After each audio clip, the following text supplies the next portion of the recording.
O Senhor esteja convosco. Ele está no meio de nós. Proclamação do Evangelho de Jesus Cristo, segundo São Marcos. Glória a vós, Senhor. Depois de saciar os 5.000 homens, Jesus obrigou os discípulos a entrarem na barca e irem na frente para Betsaida, na outra margem. Enquanto ele despedia a multidão, logo depois de se despedir deles, subiu ao monte para rezar. Ao anoitecer, a barca estava no meio do mar e Jesus em terra. Ele viu os discípulos cansados de remar, porque o vento era contrário. Então, pelas 3 da madrugada, Jesus foi até eles andando sobre as águas e queria passar da frente deles. Quando os discípulos viram andando sobre o mar, pensaram que era um fantasma e começaram a gritar. Com efeito, todos os tinham visto e ficaram assustados. Mas Jesus logo falou: coragem, sou eu, não tenhais medo. Então subiu com eles na barca e o vento cessou. Mas os discípulos ficaram ainda mais espantados, porque não tinham compreendido nada a respeito dos pães. O coração deles estava endurecido. Palavra da salvação. Glória a vós, Senhor. Aleluia, aleluia, aleluia, aleluia, aleluia, aleluia, aleluia, aleluia. Prezados irmãos e irmãs, aqui no santuário, quero saudar as pequenas irmãs de Santa Teresinha, quero saudar aqui a nossa liturgia, a Aparecida, a Carla, também nossos ministros, a Célia, o Wilson, a Toninha no comentário, lá o Cleito Reis cantando, também saudando o Guilherme Henrique na técnica. Você que está nos acompanhando pela 107 FM e também pelas redes sociais do santuário. Esse texto de São Marcos, vivendo após a Epifania de Nosso Senhor, que vivemos na semana passada, Jesus, ele faz um teste ali com os seus amigos, com os seus discípulos. Jesus pede para eles entrarem no barco e passar do outro lado da margem. Eles estavam sozinhos. Jesus vai rezar, sobe, fica no lugar afastado para rezar. O que acontece? Quando anoitece, a barca estava no meio do mar. Essa expressão no meio do mar é bem significativa aqui na boca do evangelista São Marcos. E ali começa então o alvoroço. Eles estavam sozinhos ali e começa ali o próprio lugar que eles estavam oferecia medo para eles. E de repente eles veem Jesus indo em direção à barca. E ficam pensando, nossa, será que é um fantasma? Porque quem pode andar sobre as águas sem afundar?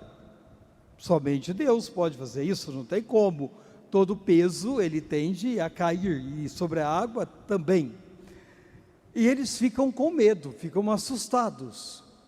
Agora veja bem, estando essa barca no meio do mar, ela tem um sentido que diante da nossa vida,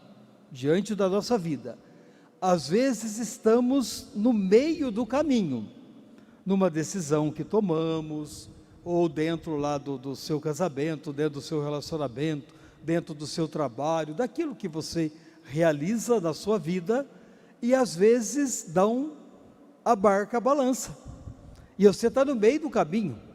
E quando a gente está no meio do caminho, a gente pensa mais, ou deveria pensar mais, porque supõe que a pessoa tem mais maturidade. Por exemplo, quem tem 40 anos de casamento, claro que tem crise, tem dificuldade, mas com 40 anos de casamento vai pensar em separação? Não é um bom partido, não é uma boa coisa.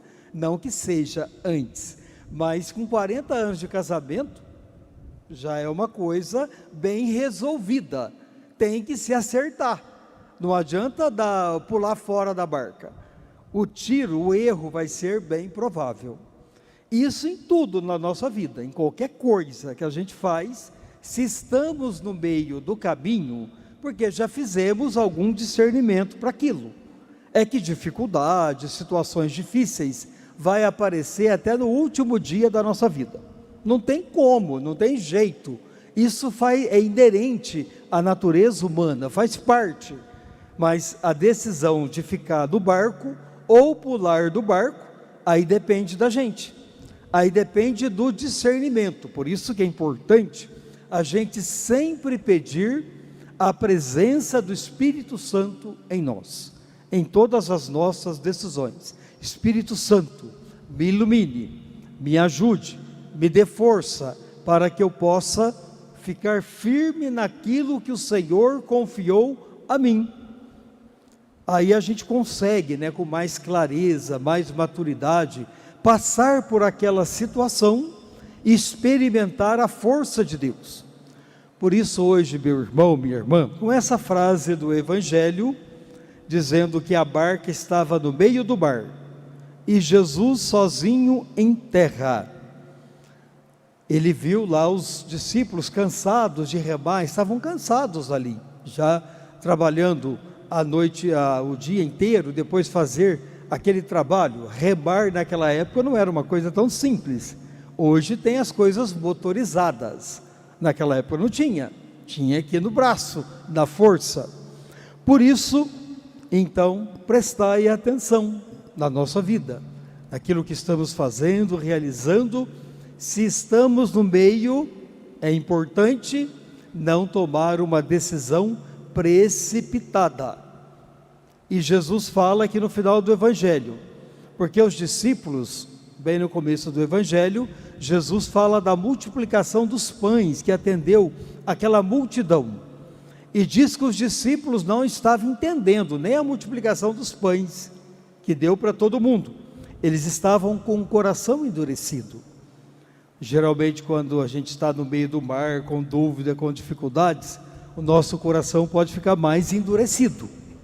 Então cuidado, pede ao Espírito Santo, pede: Espírito Santo, me ajude, me dê força, me dê o discernimento, me dê a sabedoria, me dê a luz, para que eu não caia nas tentações, para que eu não pule do barco, para que eu não deixe as tempestades atingir a minha vida e me derrubar. Mesmo que venham as tempestades, mas o importante é permanecer no barco, porque ali você está num lugar seguro, onde Deus está com você todos os dias. Convido você a fechar os seus olhos, pensar nessa palavra. Imagine você dentro do barco com Jesus. Por maior que seja a tempestade, você sabe com quem você está. Você está com Deus, está com Jesus, com aquele que manifestou na nossa vida e nos deu o seu amor.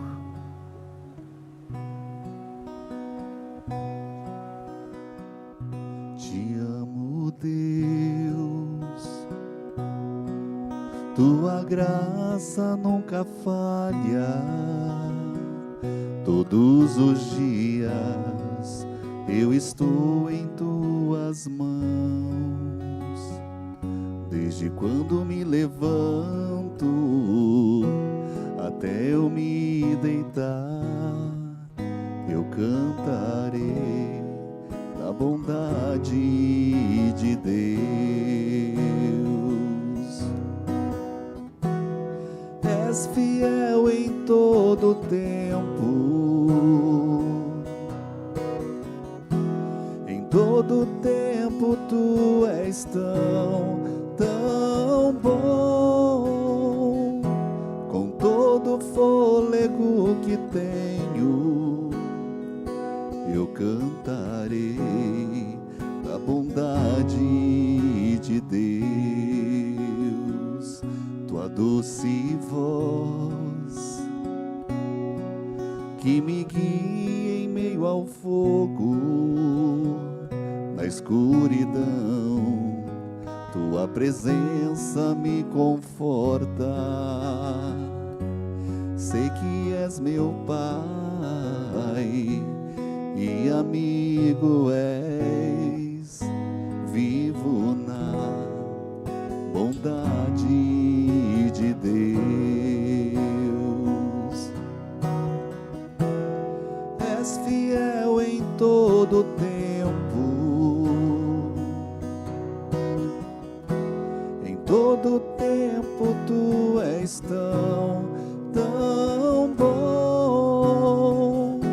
Com todo fôlego que tenho, eu cantarei da bondade de Deus. És fiel em todo tempo, em todo tempo tu és tão bom. Com todo fôlego que tenho, eu cantarei da bondade de Deus. Eu cantarei da bondade de Deus. Glória ao Pai, ao Filho e ao Espírito Santo, como era no princípio, agora e sempre. Amém. Ó Deus, que ordastes a vida do beato Donizete Tavares de Lima, com amor à Igreja, devoção a Nossa Senhora Aparecida, fazendo-o um instrumento da vossa bênção na vida do povo de Deus, concedei-nos a graça de que tanto precisamos. Coloque a sua intenção. Por nosso Senhor Jesus Cristo. Amém. Amém. Estenda sua mão ao beato Donizete e receba a sua bênção. Adiutori nostri nomine Domini, Domine qui saudio ratione meglio, Dominus vobisco, oremos Deus versa francis creaturas vista, prestimo legem, et voluntatem tua, et sapicitia ter Christus Domino nostro. Amém. Benedictio Omnipotens, Pater Spiritus Sanctus, descende vos, manete semper. Amém. Viva o beato Donizete! Viva! Viva a Mãe Aparecida! Viva! Viva Jesus! Viva!